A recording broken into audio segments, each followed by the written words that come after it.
Afternoon. Thank you again for being here and at the 2023 Sloan Sports Analytics Conference. My name is Ed Hu, and I'm a first-year MBA student at MIT Sloan, and it's my pleasure to introduce you to the first pitch case competition presented by Sony's Sports Businesses. Before we start the event, I just want to introduce Dina Hassan, Global Head of Marketing at Sony Sports Businesses.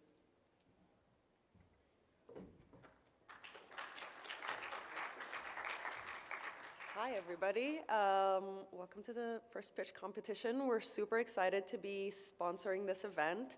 Sony Sports Businesses is a culmination of three companies under the Sony banner: Hawkeye Innovations, which you probably know from officiating and tracking in a lot of the biggest leagues and competitions across the globe; Pulse Live, who build the digital platforms, website apps, and fantasy experiences for the likes of Premier League, FC Barcelona, World Rugby, etc.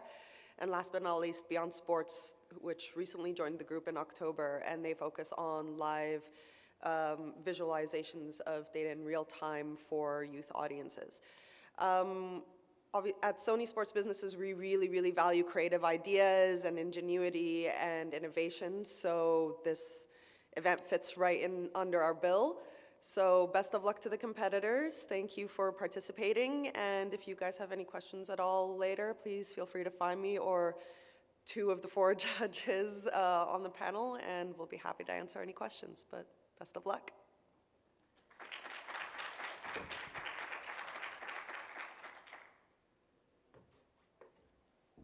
And before we begin, I just want to introduce the judges today. So we have 5 judges today. Unfortunately, one was not able to make it, but be assured that he did have input on these decisions. So the first judge who can't make it today is Lou DePauli, President and Executive Search and Team Consulting at General Sports Worldwide; Braden Moore, VP Data and Analytics at the Philadelphia 76ers; Sam Marks, Director of Strategy and Analytics at the Arizona Coyotes Hockey Club; Rachel Werner, Products and Insight Director at Pulse Live, a Sony Sports business company; and Tracy Kitt, Chief Technology Officer at Sony Sports Businesses. So the first team to present today is going to be La Masia. How this event is going to work is that each team will have around 15 minutes to present, and then a 5-minute Q&A by the judges. And at the very end, if the judges want, they can give general commentary insights for all the competitors.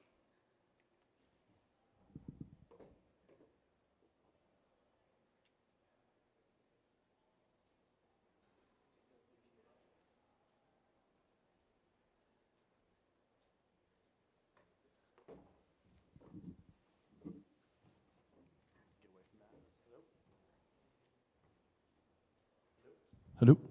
There we go. All right. Good? All right. Thank you all for coming out today, and we're excited to be here at the Sloan Sports Analytics Conference. Our team is La Masia from ESA Business School in Barcelona.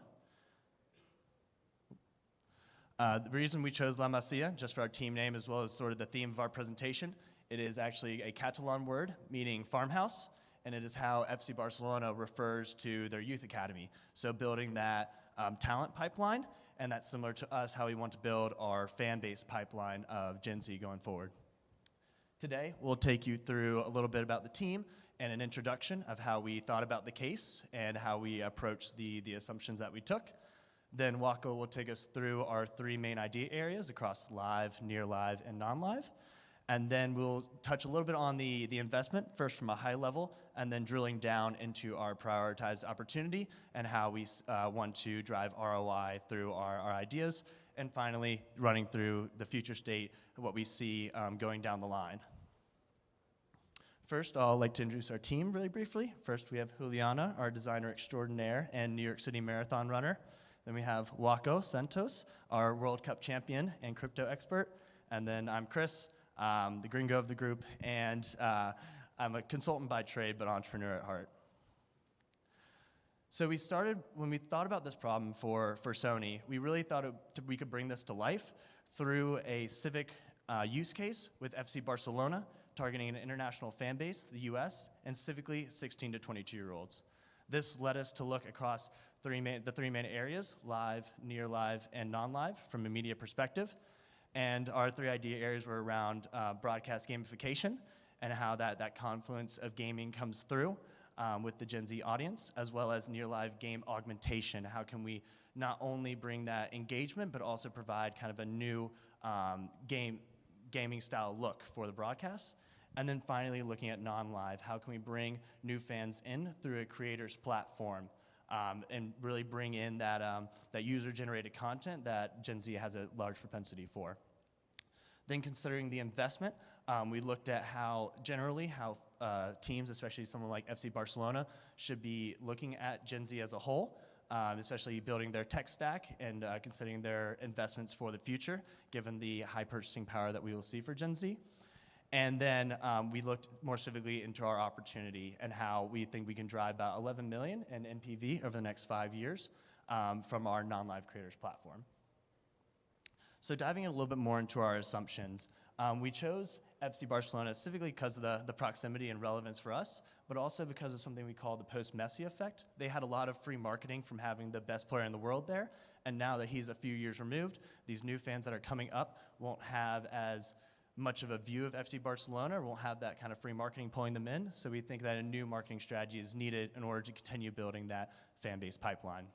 In terms of 16 to 22-year-olds and the USA specifically, we believe that this is kind of a coming-of-age generation that has grown up with FIFA. They have some type of stable income, and we can really capitalize on the 2026 World Cup and the excitement surrounding that, as well as the shifting demographics with Gen Z in the United States. Although we did choose FC Barcelona and went into a specific case, we do think that all of our ideas can be expanded to another club or a federation, but specifically we wanted to focus in on Barcelona for this. Now a little bit more on our target audience, a more drill down. We identified about 35 million in the US in terms of 16 to 22-year-olds, and we divided them into two categories of how we want to approach them. One is the current sports fan, especially the current soccer fan. We believe that this group, based on the data provided in the case and some external research, we believe that this group, we can drive that short-term monetization. They're fans that we can already easily grab. They're fans that are already there. And so we believe that it will be a little bit easier for us to drive that short-term profit gains and incremental revenue. Then on the other side, we have the non-sports fans. Specifically, we found the female audience. We thought about how we can engage them now and to kind of build that through a non-live creators platform or through our other kind of user-generated content and drive engagement interaction now that then in the long term will play into our monetization strategy. So now that kind of set the stage for our case, I'll pass it over to Wako, who will go through the ideas in a little more detail. Thanks, Chris. So I'm going to start with the first idea about live gamification. We know that Gen Zs are increasingly more represented by games than by traditional sports. So our idea is to bridge a gap and make a solution for them to start watching sports more interactively. We know that these Gen Z fans, they want to own the game. They don't want to be mere spectators. They want to be part of it. They want to take the decisions.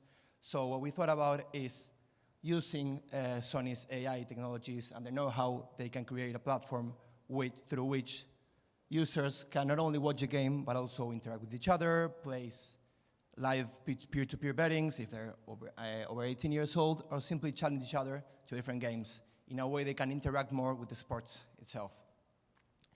So there's a couple of monetization opportunities for this idea. The first is sponsorship, through which brands can place branding content, sponsor different challenges, or simply do activations.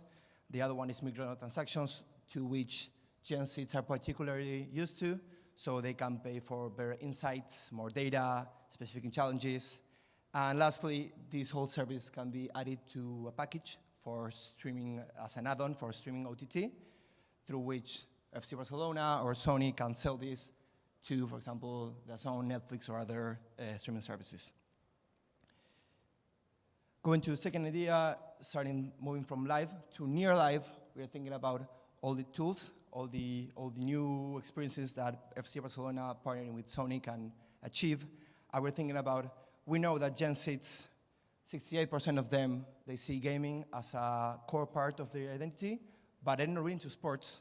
Only 21% consider themselves avid sports, and only 38% report watching a live game in the last 4 months. So we thought about what can we do to, again, bridge this gap. So we thought about this near-live game augmentation through which, by mapping the pitch, the field, through body cams placed on referees and players, ground-level cameras, and regular TV cameras, FC Barcelona can provide a service through which users can use either the VR goggles or just simply smartphones to place themselves on the pitch, to freely roam around, see highlights on the inside, turn around, see Messi in this case or any other Barcelona player scoring the favorite goals, but feeling part of the game. Again, the monetization opportunities for these are pretty much the same as before. They can be sponsor branding content. There can be microtransactions through which users can access to better experience, or simply membership or subscription-based, or added to a streaming package. Moving to the third idea, that it's the one we prioritized, and Juli will talk about later. We are thinking about how do we drive these users, these Gen Z users that are more used to community content rather than official brand content. How do we attract them to sports?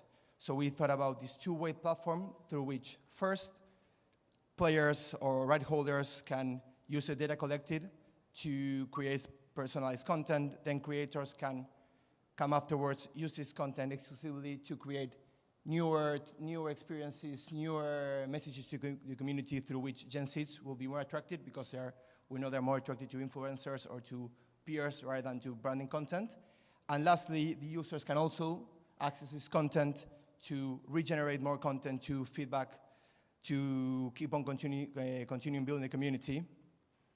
Through this platform, we see three main ideas of monetization that Juli will get deep into later, but mostly we are thinking about how Gen Zs are twice as more willing to pay for sports content than the boomers, but they are not currently attracted to today's industry. So they know they use smartphones, they know they are used to generating content and the biggest consumers of this content, but still there's a gap here that sports industry nowadays, we believe they're not bridging. So I'll pass on to Juli, who will explain this idea more in particular.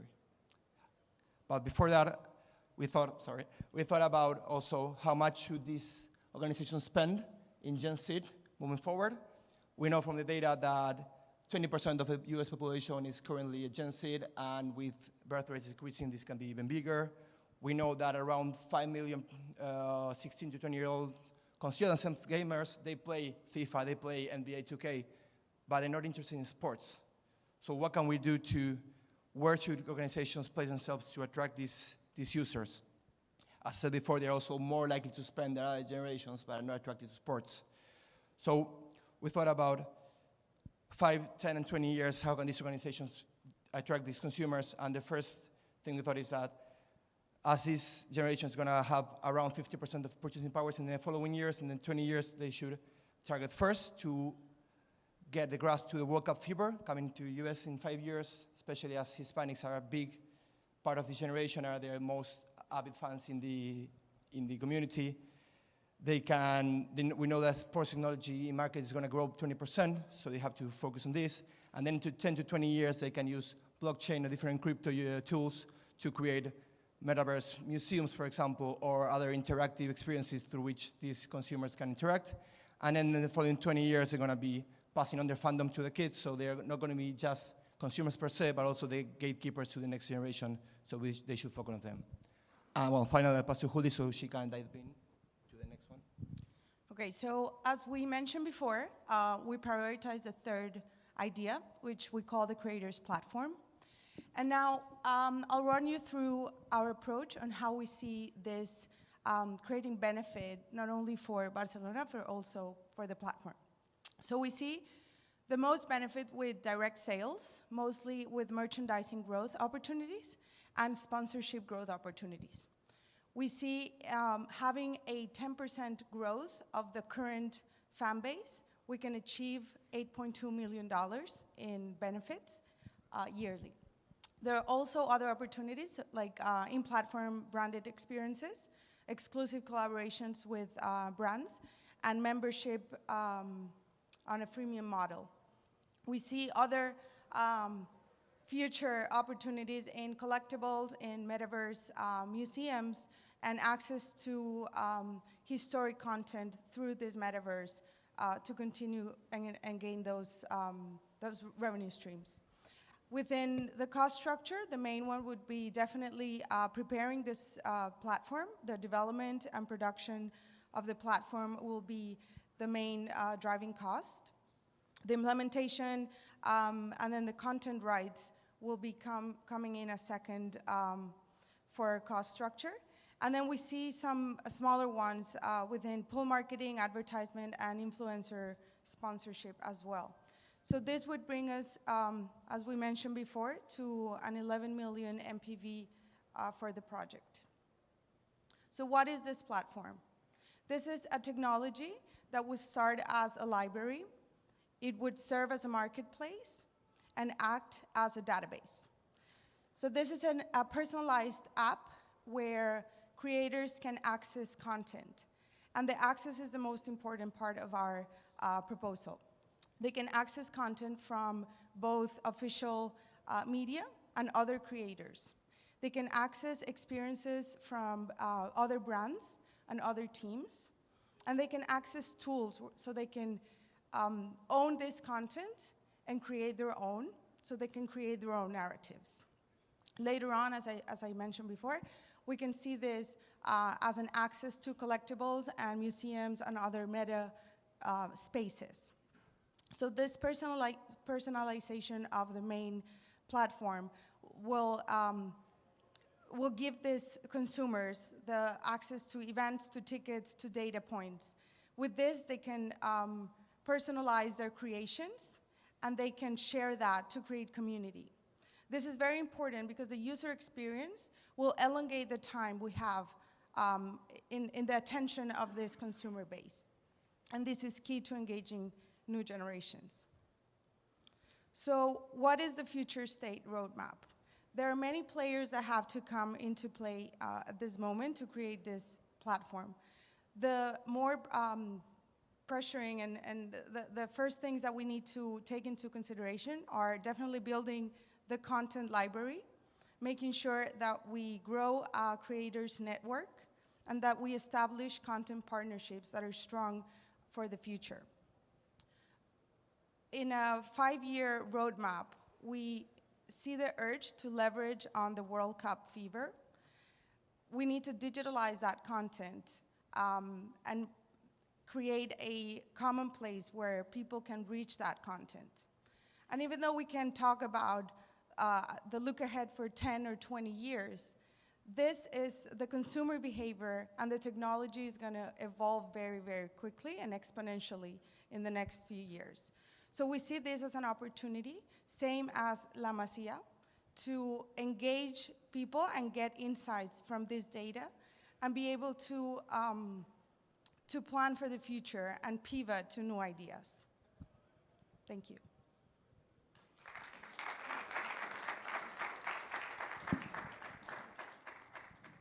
Happy to take any questions.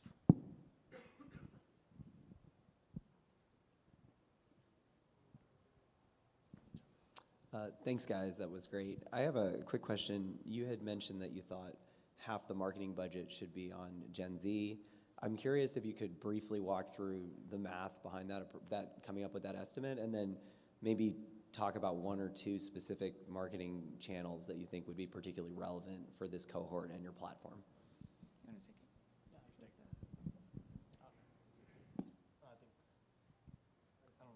I don't know if you need to have that per se. So I think from the 50% number, so we were thinking about it, looking at the tech stack that will need to be built. So especially thinking about the actual R3 idea areas in terms of on the live broadcast, near live, and non-live, especially on the creators platform. We thought about the actual content that would need to be translated onto a platform, as well as the platform built out itself. And then in terms of the actual channels that we'd look on, I think it goes into the social side and working with your partners to build that, as well as finding working with a partner like Sony to actually build the platform. So in terms of thinking about actually building that for the future and making sure it is adaptable and flexible, that's how we got to that 50% number in terms of building it for the future, because we do see Gen Z as having the biggest purchasing power, and they are a little bit, as we heard yesterday, they are a little bit harder to grasp right now. In terms of fandom, you can't just jam it. I think someone said you have to give them a little bit more control. And so that's how we got to that 50% number in terms of thinking about, from FC Barcelona's perspective, how did they want to build that fan base pipeline for the future. Got it. So brief follow-up, is the 50% coming out of marketing's budget in your vision, or is it just a benchmark number that comes from elsewhere in the organization? So we used FC Barcelona's marketing budget from last year, which was around, I think, 22 million in terms of their full marketing budget. And then we looked at what we thought it would take to build our creators platform, which was around we had estimated at 4.5 million. And then we thought about thinking on top of, if we built this platform, on top of that, how else would we want to then broadcast it out and also reinvigorate our current marketing channels. I don't know if you all have anything else to add. Just one more thing, aside from the numbers on the budgeting, on the money, we also thought about the population percentage. So they are 20% right now. It's going to grow if birth rates decrease, and they're going to be also the gatekeepers to the newer generation. So in the next 15, 20 years, they're going to be the wealthiest generation alive, and they're going to represent 2 generations. So we're going to be around or even more than 50% of the population that we should target. So apart from the money side, we thought we should start targeting them now to attract them to sports, because it's hard to attract somebody probably in a bigger age than a younger. So as the gatekeepers in the next 20 years, we thought at least half of our efforts should target them. Thank you, guys. That was a really great presentation. Just a quick question. Do you think rights will be a barrier to the creators platform? It's definitely going to be a challenge, and we see not only the access to those rights, but also how can we make sure that the content really can live in this platform and the format makes sense for what we are trying to achieve, right? So it's definitely going to be, I don't know if the gatekeeper is a right word, but it's something that we understand is going to be a challenge, and it's something that we also considered as part of our budget and our cost structure. If I can add something as the lawyer of the group. Well, here we targeted FC Barcelona, but we can also target La Liga or any other federation that holds the right as a package. Nowadays, we're seeing, for example, Barcelona splitting away from the media package, so it's hard to understand where will the rights be. But our focus is so mainly on clubs and federations that are going to be right holders, so they're going to be the owners of the content. If it's not live content, like match content, because they don't own the rights, it can be other training facilities or simply the players or influencers as content that they can generate freely. So we are mainly focusing on that. Perfect, thank you. And then a follow-up. Some of our insights suggest that creators and influencers can't necessarily be forced to go to a location that you want them to create on, and people will follow influencers wherever those influencers are. So what would be the USP for your platform that would encourage those influencers and creators to come to yours versus you're putting your content on those platforms, other platforms?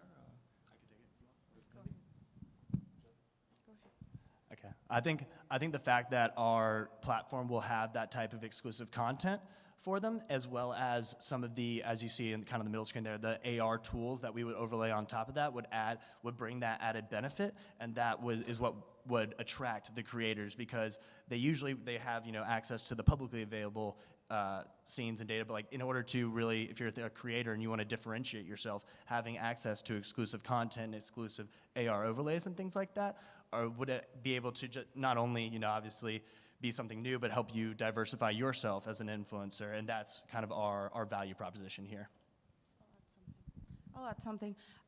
We also see this content coming from athletes and coaches and people that are already engaged with the sport. It's not only fans and the live audience that's sitting at a stadium, but we also need to take into consideration that this is people in the US that do not have access to the live sport, right? So we are thinking more of the value that we can get from, again, the players and the coaches and the people that are already going to stadium to gain that access to real content, less curated and more of the real experience that people get when they go to live sport.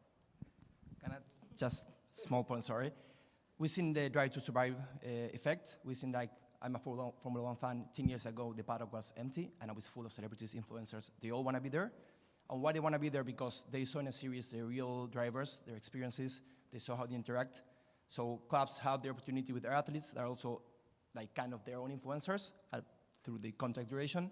So by leveraging on that, we can attract people that see these athletes as influencers, as famous people. They want to be there, want to join them. So that's what we also thought. Like, we have this amazing tool of players and coaches that are calling celebrities that we can use them to engage with other celebrities and influencers and attract them. Real quick, content that's ended up being created on the app, who owns that? The creator, the rights holders, the teams, you guys? I can start. Well, what we thought about, the app here, what we thought about is Sony, for example, partnering with Barcelona. It provides the services, and Barcelona receives it, and it's kind of free to use it the way it pleases. So the content they generate is their own, and then through it with creators, it would depend if they are engaged on a contract basis, like, for example, literally attracting them, or they are coming on their own. So if they're coming on their own and on the platform, the content, even though Barcelona will have the data, is more like Instagram, like TikTok. The content is their own. They can modify it, they can edit it, and they can republish it in other platforms. But Barcelona will, of course, So be the able to creators track the data. then aren't owning it. If they're coming in and creating their videos for it, then Yeah. either you guys are owning it or the teams are owning it. And then who's the actual? I know who the end user of the tool is. Who's the customer? Are you guys then selling it direct to consumer? Are you selling it directly to the teams? Are you selling it directly to the broadcast partners? So I think the way that we thought about selling it was that, so obviously we have the creators who come to the platform, access the content, and then put it out on their own channels, but then we'd have that they would have to then link that back to, obviously, FC Barcelona, and then we'd be able to sell kind of this exclusive content to advertisers and sponsors, and have that being a co-branded, or having them go to like have to put in like a link to like a Barcelona shop or something like that, and that's how we would, I guess, like monetize the opportunity on that end. Thank you. Building on that one a little bit more, how do you see this sitting alongside Barcelona's existing digital ecosystem? So their current website, their app, is it feeding the content into those platforms? Is it a part of those platforms? Is it something separate but complementary? Yeah, I think it's an add-on. I think it sits alongside. They're obviously still going to have their regular website. They're like Barca TV. They have like a channel that we can all access in Barcelona that they put out, to the public, and that is a certain level. But I think this is kind of another layer on top of it. It's more of that exclusive content, more of that behind the scenes and they can use their current channels that they have to kind of funnel people in to this kind of paid subscription model, similar to like an ESPN Plus has done that, versus you have like the regular ESPN. And if you want to get the more exclusive things, if you want to have the AR overlays, if you want to be able to diversify your clips, then that's where we would funnel them to.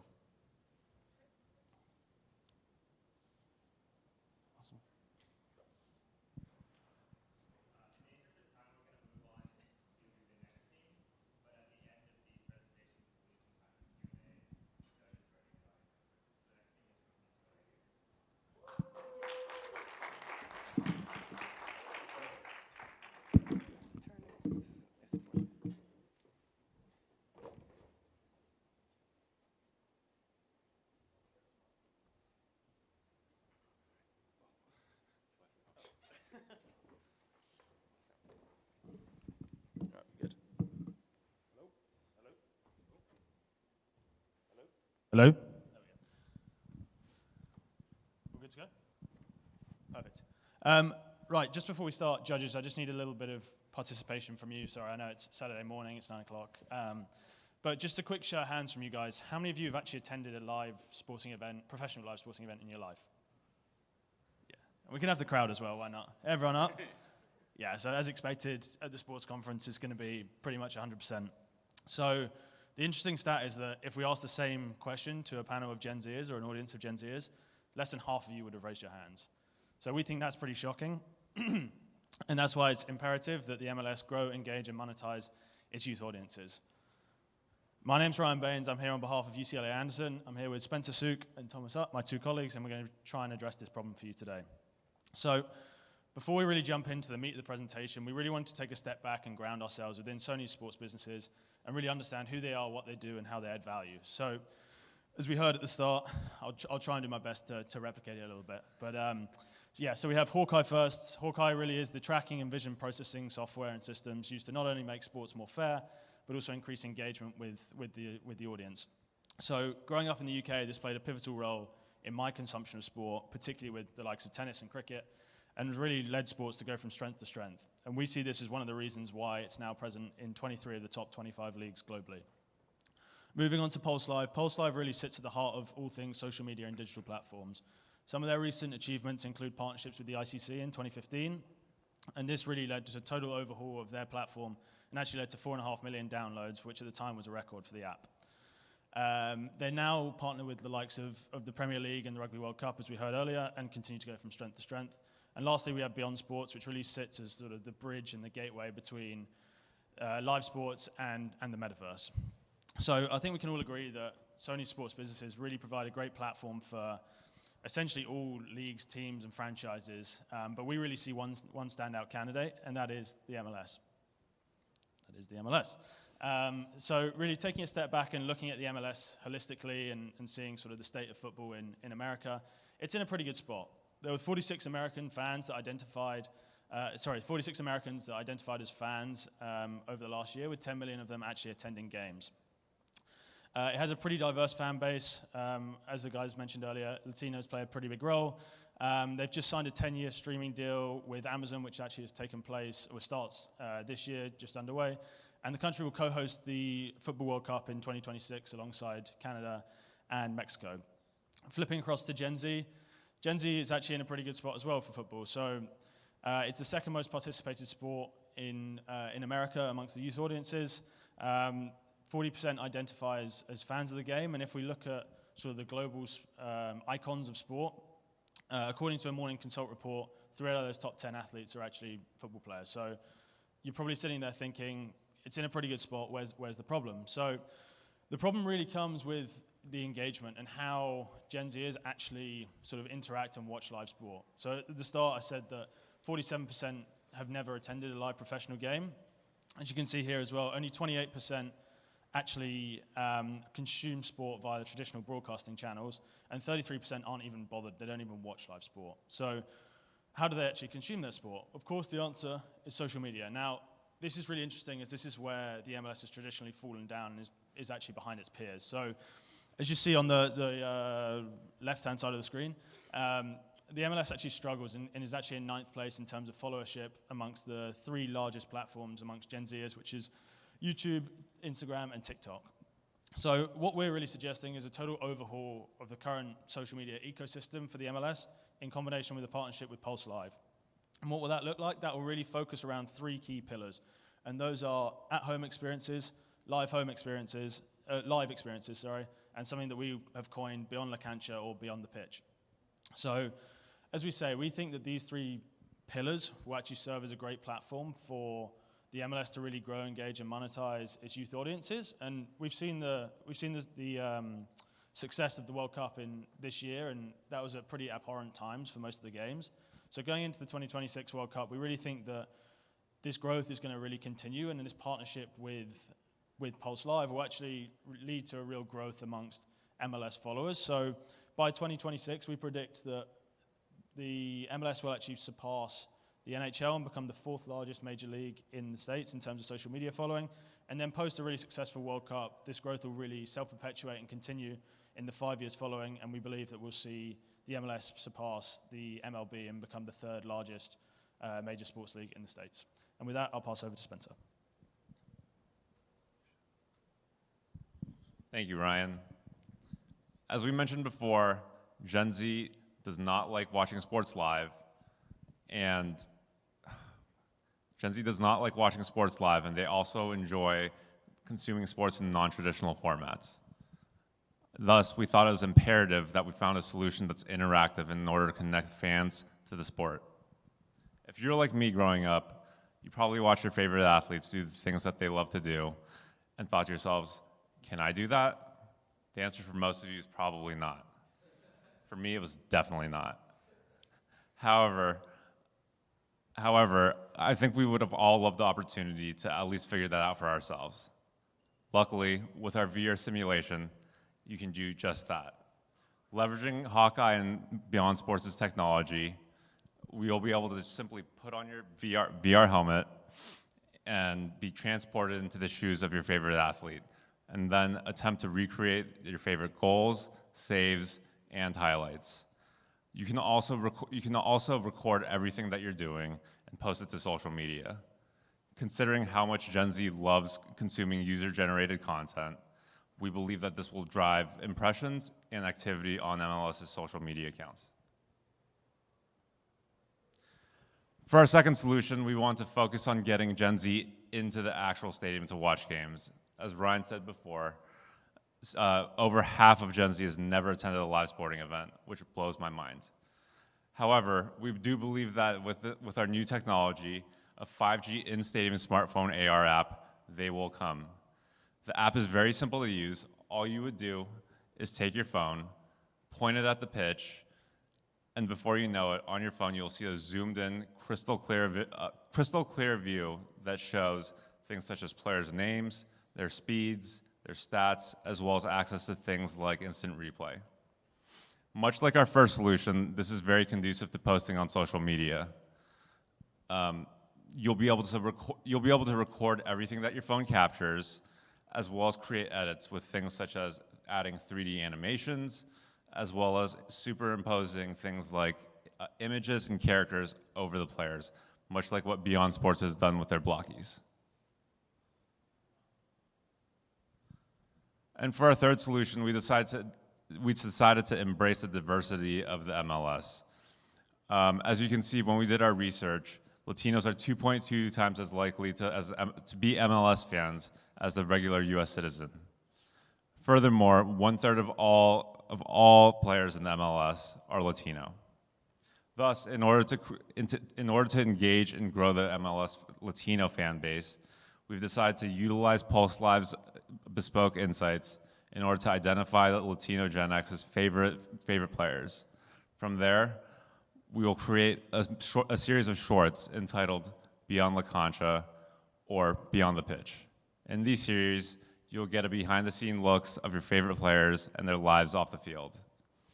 Fans will be further incentivized to follow and like the accounts of the MLS social media, and from there, they'll be offered opportunities to have one-on-one in-person interactions with their favorite players.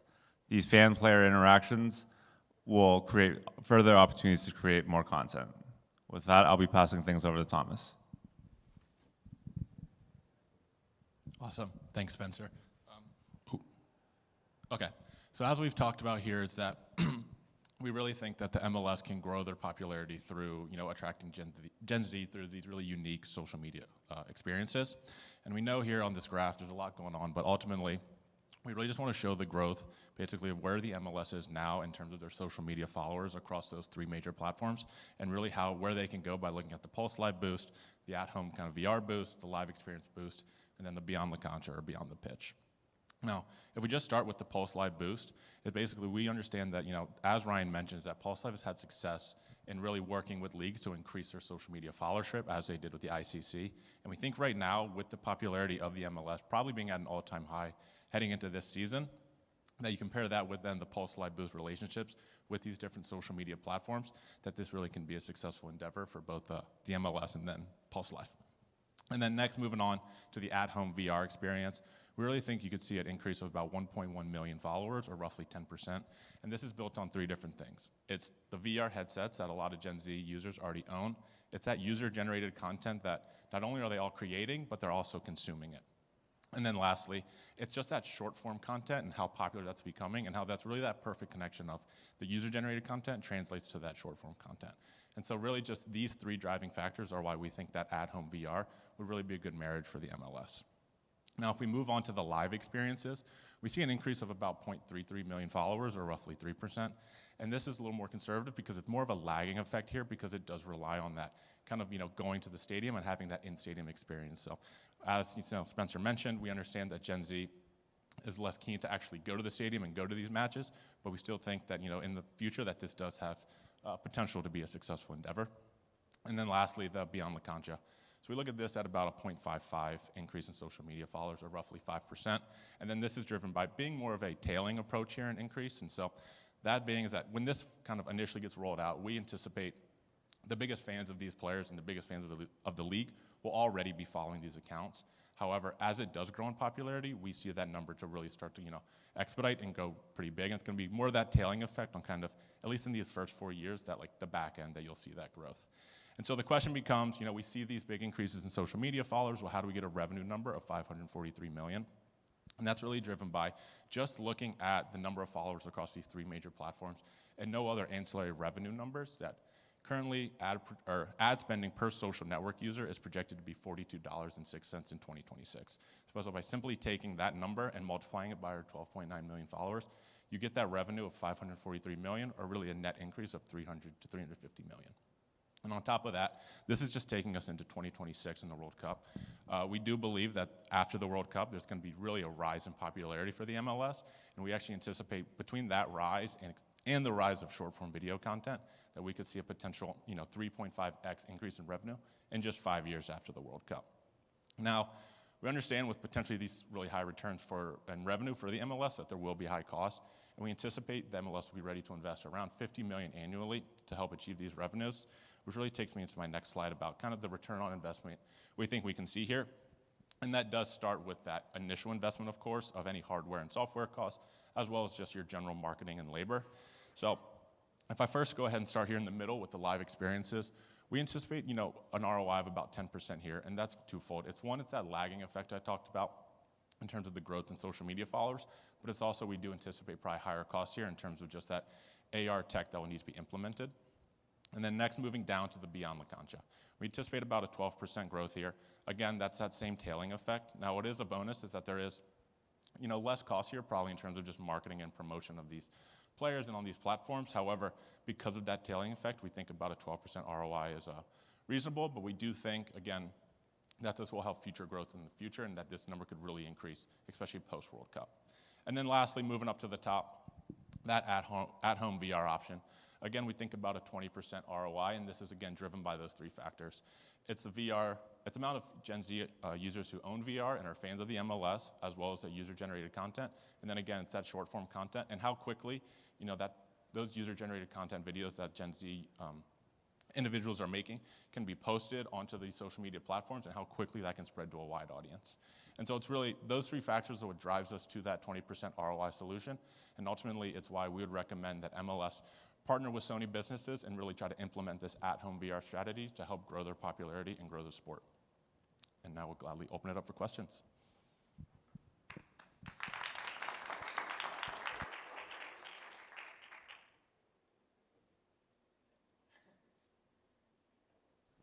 So just doing a little back of the envelope calculation there, if social follower growth is the kind of like metric for success, it looks like it's going to cost like $30 to $40 per follower to acquire them over those 6 years. Is this going to be the most efficient way to spend the money to gain 9 million more followers over 6 years? I think it could be, and I think it will be because of what it also provides in the future. So a lot of it, like you're mentioning, is that it's a really high investment early on, but I think, there's a lot of content out there for Gen Z to consume, especially with these different leagues, and I think it is a good use of the investment because of what it really provides in a long-term play, and that you do see these high, revenue numbers early, and yes, there's that initial investment cost, especially to acquire them, but once you get them, I think especially with how unique and how just kind of, really maybe above these other leagues that the MLS will be with this content, that they'll really want to stay and they'll really be invested, and I think it'll only help it take off more. So follow up to that, I want to understand the revenue coming in. So you've added all these followers on social media. So how is like, and I know you said you know, and I think the approach was smart not to get into specific ancillary revenue sources, but if you'll indulge me for a second, you've already sold your media rights for the next 10 years, so you're not going to get any more money there. So are you ultimately seeing these fans spending more on tickets? Are you seeing partnership value go up? Walk me through like how that money actually comes in at a high level. It's a great question. I think ultimately at a high level, it's what you kind of mentioned. It's first, it's, you know, maybe they're not going to the games, but they will start going to the games, but it's also what's your merchandise sales, what's your jersey sales increasing, and then at the same time, yes, they've already signed the media rights deal, but there's so many other sponsorships and partnerships out there. It's, you know, is there anything they can do, especially with, you know, social media? Why is someone not coming in and starting to sponsor or, you know, put their name on this short form content that's being created on their Instagram page? Because, you know, we've heard is that that's only going to grow, and that could potentially even grow more than this linear TV, or I guess now they're on Apple, but, you know, really start growing even more than that, that's even another revenue source for them, that they could have sponsorships there. So this platform is free, and it's a fan engagement investment that you're making to increase their spend across your other revenue sources. Yeah, it's essentially, yeah. It's essentially it all kind of ties back to the problem at the start of Gen Z is changing the way they consume sport, and we still see value in getting them in the stadium, right? And as we said, one of the experiences there is actually trying to bring them back into the stadium with our live experiences with the AR platform, et cetera. And as you say, it's back to sort of driving ticket sales, it's back to driving experiences within the stadiums. And I think we've seen, at least in the UK, Tottenham do a fantastic job of it. It's not only coming to the game now, it's how long can we keep the fans within the whole ecosystem of the stadium, right? So they've got fantastic, I don't know, food options, beverage options. Maybe you can integrate some sort of like gaming studio that kids can come and during halftime or before or after the game, just to really keep them within the stadium and increase their spend that way. So it's not only engagement on social media, but it's really going full circle and bringing them back to the stadiums. Quick overview of how you arrived at the suggestion to invest 50 million per year. Appreciate the kind of revenue considerations, but yeah, curious how you built up to that number. Yeah, absolutely.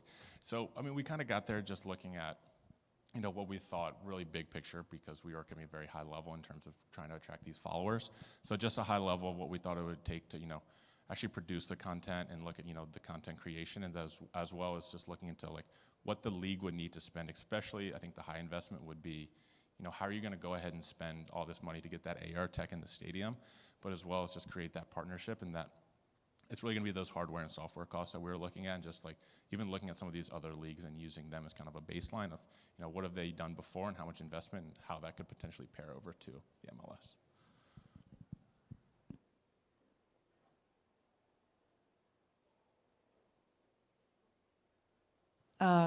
What barriers do you see to this being put into market?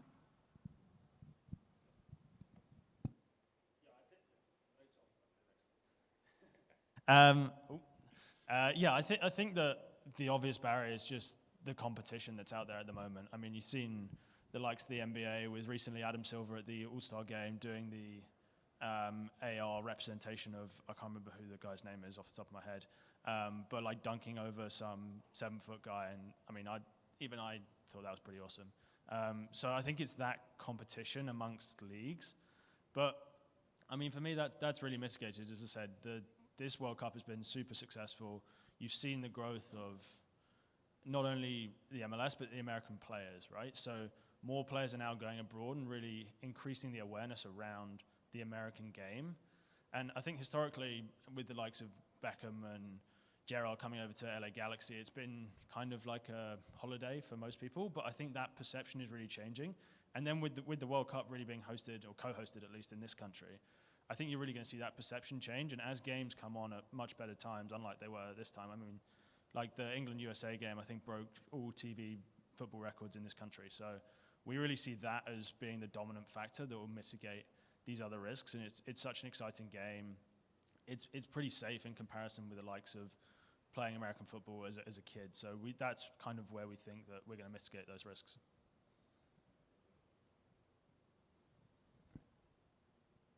I think we're going to wrap our Q&A up there and welcome our final team to the stage, Triumvirate.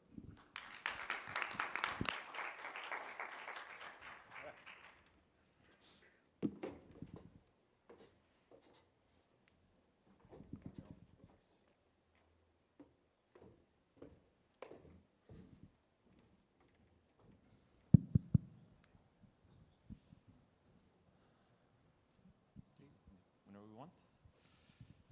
Good to go? Thanks. Okay. LA, February 8, 2023. LeBron James hits a fadeaway shot and breaks NBA's all-time scoring record. I bet you know that the only one not using a smartphone at that very moment was Phil Knight. Sports and sports consumption have changed, and so do we. Today, alongside with Marcos and Ragat, we are the Triumvirate sports team, and we want to address what we think is a major concern for most, if not all, of the sports stakeholders: how to monetize, nurture, and grow Gen Z fan engagement. So what has gone wrong? If the content we're giving to Gen Zs is not interesting enough, how is sports pivoting into that? Well, I think that technology has grown incredibly fast in the last 10 years, and it has strongly influenced the way we interact with each other, the way our consumer trends are evolving, and also the way we work, right? So like technology has enabled a lot of new opportunities, and that is a market that the sports, that's an opportunity that the sports market should also look at. How many of you have an NFL Game Pass subscription, or Sports Direct TV, I think it's called in the US? In Spain, I'm a huge NFL fan. The first Super Bowl broadcasted game was in 1978. And today, I can watch any game from any season as long as I have an internet connection. This explains pretty well how there is an increasing demand for over-the-top platforms, and moreover, that almost half of the global sports fans prefer digital platforms as the prefer digital channels as the main platform for sports live consumption. Not only that has changed, but media consumption is not limited to a longer screen, which means that every time there's a game going on, our Gen Z fans are not totally interested in the game, which means there's something that is taking their attention from the game. And according to Nielsen, most of them use social media platforms, play online games, and use other apps while watching the game. So for us, there's a hidden message behind this data.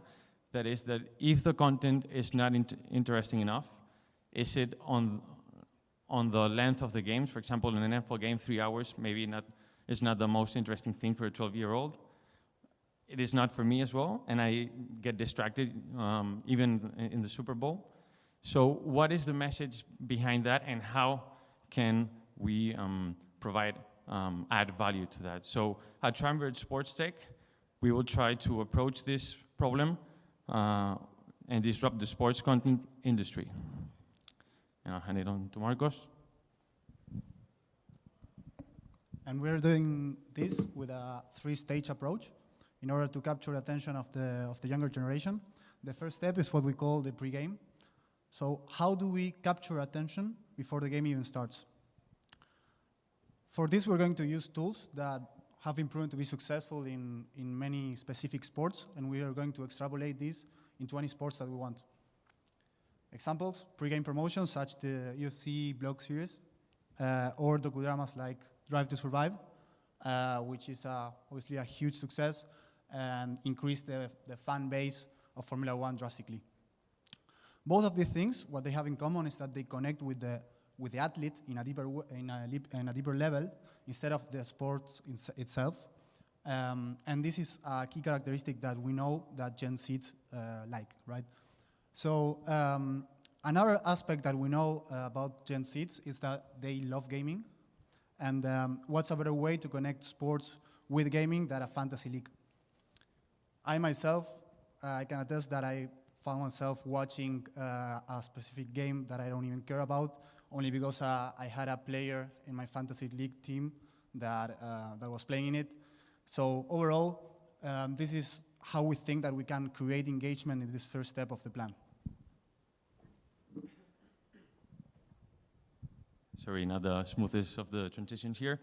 So the second part of this three-stage approach would be in-game. So we want to change the way that we consume sports. We want to provide with our viewers with a more interactive viewership rather than a passive one.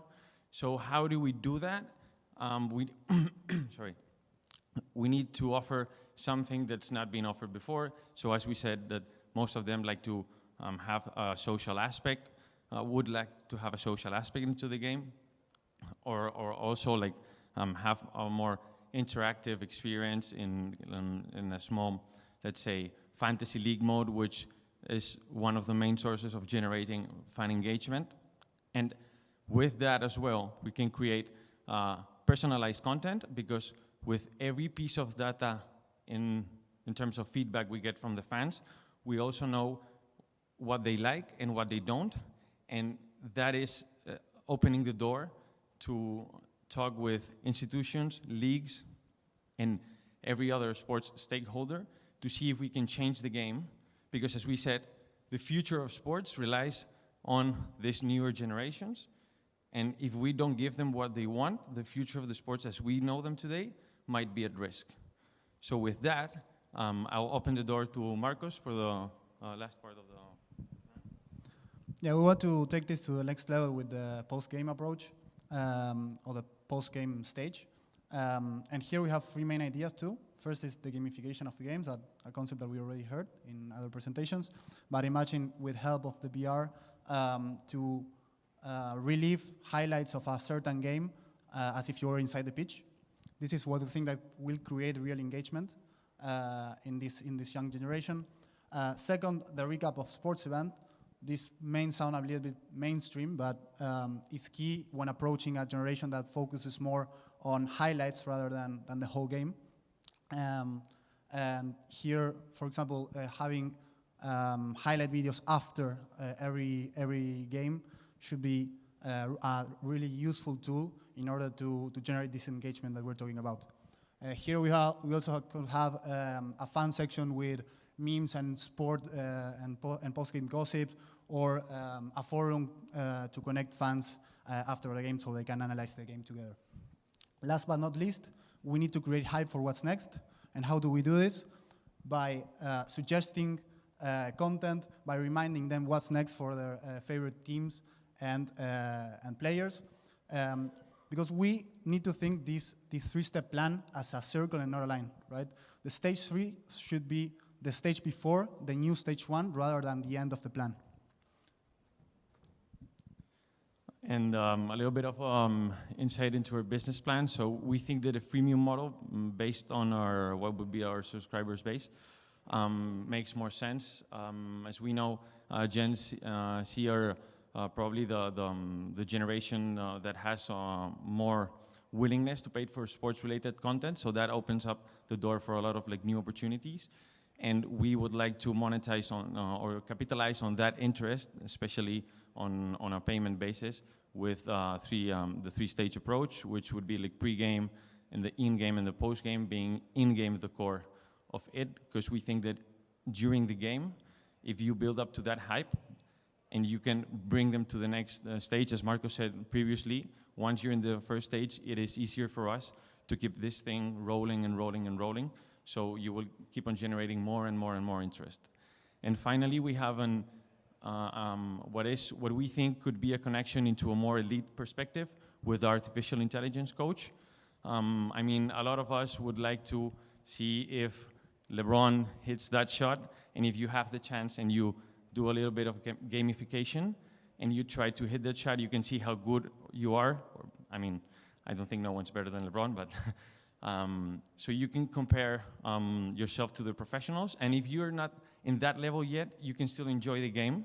As, for example, I would love to have someone telling me how to curve a ball, but I don't, so this would be a very good tool for those that are interested but have no skills at all.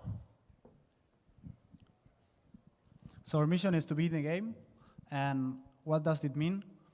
All you can eat sports. Wherever you are, whenever you need it.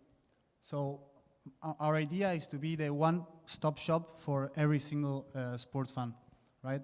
And with this, we think that we will accomplish our key objectives of increase engagement among all sports fans, listen to the Gen Z's needs, and establish and maintain long-term partnerships with the key stakeholders.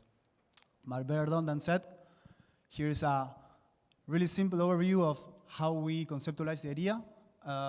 Step one, pretty straightforward. We select the sport, and we choose our favorite player or favorite team. In this case, we choose Ragat, that unfortunately cannot be with us here today, as a fake NBA champ. And we we could select a fake Premier League winner of Manchester United.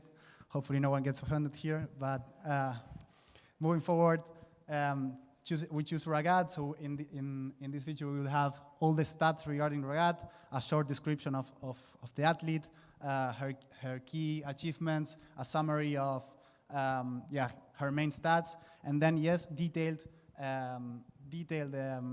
stats. For example, her shooting average or performance, her points per year, and so on.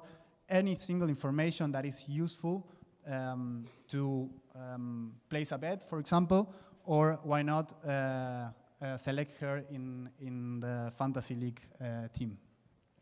Moving on, we will see every game that involves Ragat, starting with the past games, with the highlight videos that we already discussed, and the Fantasy League results, if any. Moving on with the Live Now section, where the user will be able to live bet with real or fictitious money, see their current bets on that game, or have highlights in real time. So how does it work? For example, if Ragat shoots a 3 in the middle of the game, then the user will be able to receive a notification in his or her phone with a video of Ragat scoring the 3. Last but not least, we have the next games, where we will be able to show a preview video, if any, place a bet, or analyze Ragat's performance in past games against certain opponents. But this is very beautiful, but let's talk about money now, no? Okay, so from an, let's say, financial/investment perspective, the first approach was to see if with ballpark numbers we can understand if there is any sense in this new opportunity we're presenting. So if the US has 70 million Gen Z users and 50% of them are interested in sports, that leaves us 35 million of users to work with. And of those, only 5% say that they like to attend live sports. So if the objective of this is to grow and engage them, eventually, after going through our platform, they will be more inclined to go to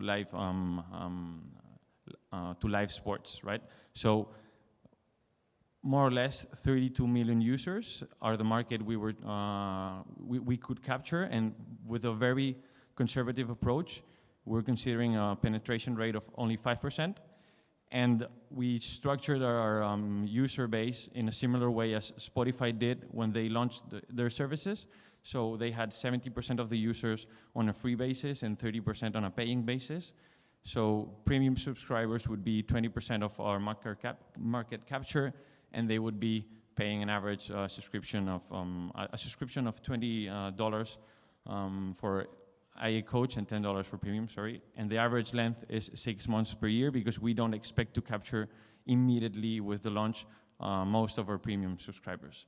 So with this, the projected revenues are in the first year are 50 million, so we think that is a very interesting opportunity to look into further detail. And obviously, we don't have Sony's cost structure, so we didn't want to get into that. We just wanted to test if this is something that we can approach to the US market. So with this, it's the end of our presentation. Just want to say thanks to you all who are listening today, and thanks to the judges and the sponsors. It's for us and a European school, it's nothing short of a dream come true. Come here to the US and present in what we think is for sure the major sports conference there is in the world. Thank you very much.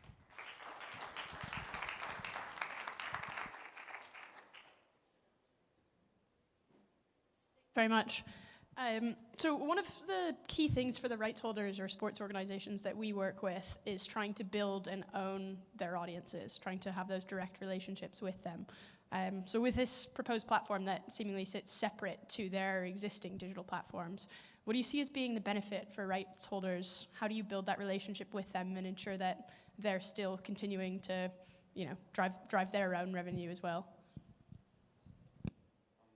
So the main objective is to grow and instill passion for the game. And then if you have people that really do like NBA, or let's take the Drive to Survive example. So I'm not a very big Formula One fan. And then I started watching these Netflix documentaries. And then if I can now, in Barcelona, the next time I'll try to buy a ticket. So for the rights holders and everyone involved in the sport, enabling growth should be, we think, should be in their best interest.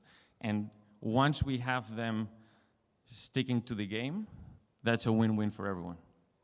We think, obviously. We accept any feedback you have on that.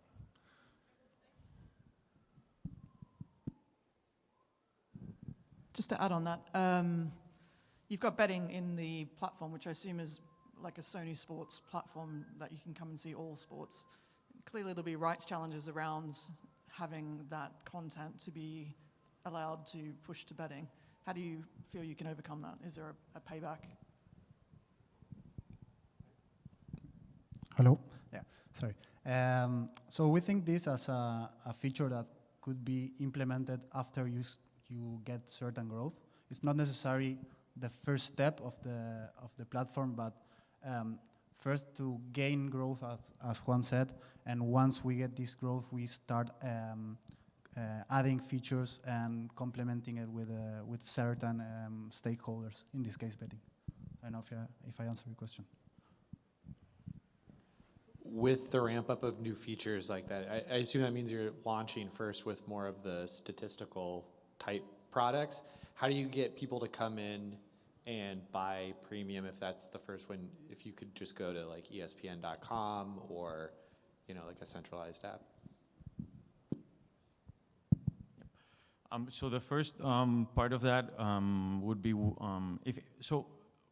from a consumer standpoint, if you're already there and I show you and I give you a taste of all the potential content you could consume for just a little bit more of money, we're playing with the willingness to pay. We know that Gen Zs have a high willingness to pay for sports content, and if you give it to them on a way that, as we showed in, I think it's slide 4, that integrates social network part of it, it has some part of gamification, and then you can personalize as much. When we say personalize, we want to redefine a little bit, is you can choose between like customized content, because if you personalize, like you're losing the social part of it, because maybe what I want is not the same as Marcos wants, so then like we cannot interact with each other, and because we know that they want some, let's say, social component on it, that's our grabber for them. Could you talk through some of the assumptions you made on market penetration and adoption rate?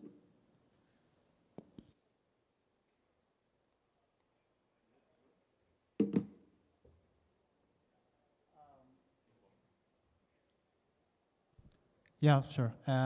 So basically what as Juan mentioned, we didn't want to deep dive in the cost structure. So we thought this about additional revenue. And we thought about how many more customers could we get in. So we took the market size in the US just to have a simplification of the calculation, 70 million Gen seats, of which 50% like sports. And then the 5% that already attend to live sports event, we took them out with a 5% market capture. I think it's pretty conservative. We reach a potential market of 1.65 million users.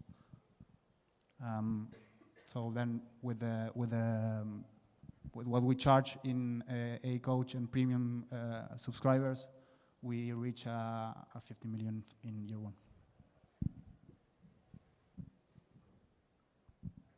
Thank you very much.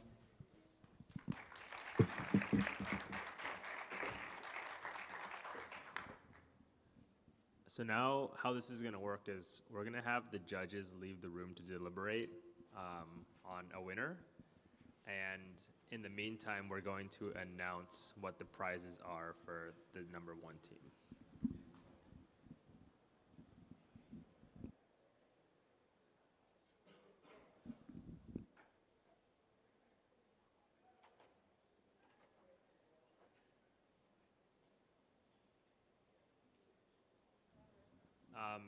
So the prize for the number one team will be a behind-the-scenes look at how the technology works behind Hawkeye at a sports venue, and then also a 6-month mentorship program with them.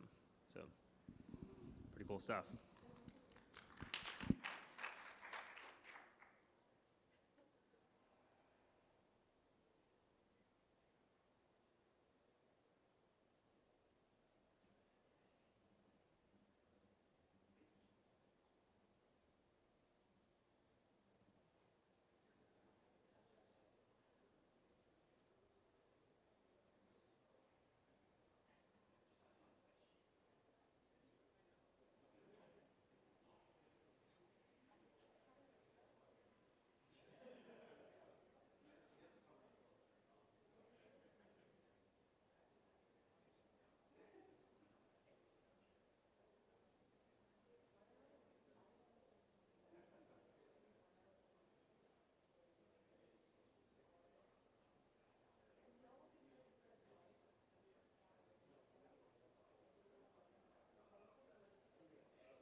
Okay, so it looks like the judges are back with a decision. So if we could have the 3 teams just come up to the stage.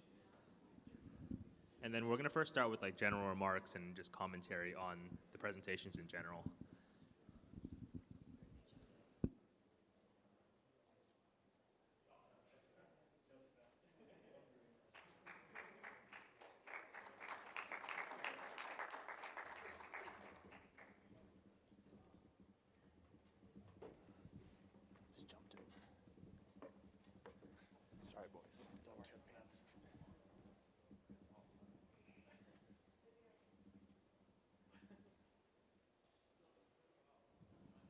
Well, first I want to say congrats to all three teams. As everyone knows, there were a lot more than these three presentations, and your threes stood out. And so commendable to all of you for coming here and presenting. I know it's not easy, and I know a lot of hard work went into these, so thank you. I guess we can all just go through and give a few comments. Do you want to do it team by team? Let's do that, I think. Sure. Yeah, so we'll start with La Masia. My main comment is I think the marketing budget, half of it is probably a little aggressive. There's a lot that goes into marketing, and so I think that's it'd be hard for marketing to give up half their budget to do that. But I really liked sort of the thought process that went into your presentation. I think that the way that you monetized the platform was really smart, and I think that you did a really good job of taking a very high-level problem, distilling it down into like specific steps you can take over the next 3 to 10 years, and then rolling that back up into a roadmap. And so I really appreciated that. And yeah, I thought you guys did a good job. Yeah, I thought all three groups did a great job. My main comment across kind of all of them is figuring out like who the actual customer on these are. I think like sports teams are extremely lean. We're really visible brands, but we don't have huge budgets on this. And so figuring out ways, whether it's if you're going right after the fan itself versus selling it to a team or a rights holder, it's going to be more lucrative, I think, overall for from Sony's end on figuring this out. Particularly La Masia, if we're going through in order.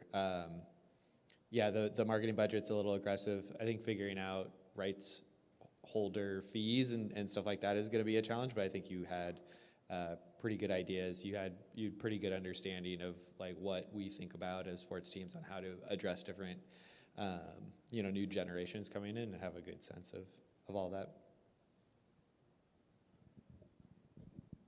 I would echo that last point. I thought there was a really good consideration given to not only where media is moving, but also where sports organizations are thinking about going in terms of trying to create that community for fans to connect and really build kind of the future generation of fans. Yeah, for Sony sports businesses, that's really essential because we need to work with the sports leagues and federations in order to amplify their sales, their consumer engagement, and so us trying to find a way to play alongside in that ecosystem and sort of support their needs and their ambitions and drive that fan engagement is really important. So I think all of the presentations are really good. You thought really consistently around how can the collective assets of our businesses be used to drive fan engagement and what does that look like. I think my fellow judges, their points on who is the customer and who is the end user needs to be a bit clearer in some of these. I think the rights is a minefield across all of them that probably needs a bit more in-depth consideration, but there are ways and means to get around that in order, you can work with the sports leagues themselves to get share of those rights and how does that play into what they need? How do we drive fan engagement either to their sites, to our sites? What does that look like? But I thought the presentations were really good. Any other comments from you guys? No? Do you want us to announce who our preferred is, or you want to open up for QA? Okay. Yeah. Sorry. I was generalizing, but do you want to go? Sure. Yeah, and so I would say, and I'll just do comments to the next two in the interest of time. UCLA, I really liked your guys. I think given the population that we're talking about, I think it was smart to look at social following to try to back into some sort of future lifetime value on this. I think the next step would be to actually figure out like where that money's coming into these organizations and how that, again, you're not signing a new TV rights deal, so like how else can you translate just more social following into money coming into the organization? But really thought your presentation was excellent. All three of yours were excellent. So, but really thought you guys did a good job kind of laying out how you were going to grow the following, and I appreciated some of the math behind that. And then for Triumvirate, yeah, I think you guys clearly put a lot of thought into what the fan experiences and like what is it like what is the sports fan actually looking for, like how are we going to get someone in with a freemium model. I appreciated that you called our colleagues at Spotify who've clearly done a very good job of this. How do you bring people in with a taste of something premium and a free product that outcompetes other free products? And then the next step I think for you would be to think through like, okay, well, how can we actually model the penetration and capture a little bit more would be kind of my feedback. Yeah, UCLA, I thought you guys did a great job of identifying looking at the league as opposed to each of the individual teams. I think especially with MLS's business model of the kind of rising tide lifts all ships, that there's a really good opportunity to have the league put up a bunch of money or investment to use the cameras, maybe provide them on the player side so that you can defray some of the costs over there, and then use the both sides, the business and the player ops side, can both use kind of the outputs to either create content or train up their players better, which then you can sell on the transfer market for higher amounts. I agree. Yeah, the figuring out the money on like what does it mean when someone comes in on social, and kind of what is success for that is something there.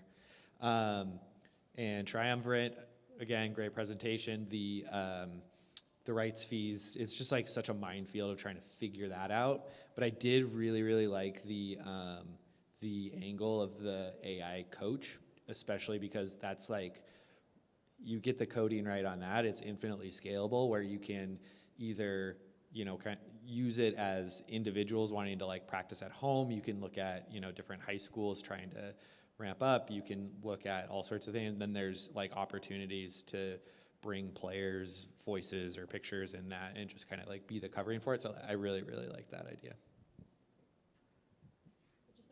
One final piece for Triumvirate. I thought you guys did a really good job considering the end-to-end experience rather than necessarily going in deep in one area. The piece I challenge you on is then considering what does engagement look like outside of a match experience. So for us, a lot of our clients are looking to try and find ways to engage fans year-round. They're often talking about this 365 engagement strategy. So moving beyond the kind of pre-game, live game, post-game, how can you consider that 365 engagement? I think that goes for all teams.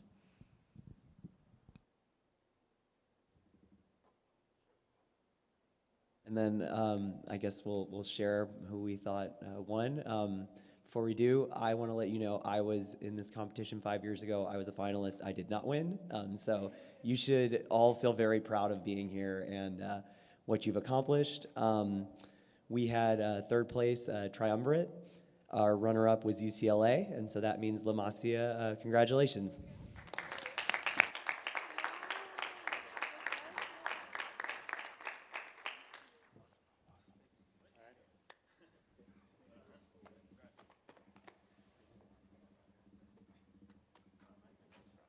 Okay, so that concludes our first pitch case competition. I just want to thank you all for coming out, and can we just give another round of applause to all the teams?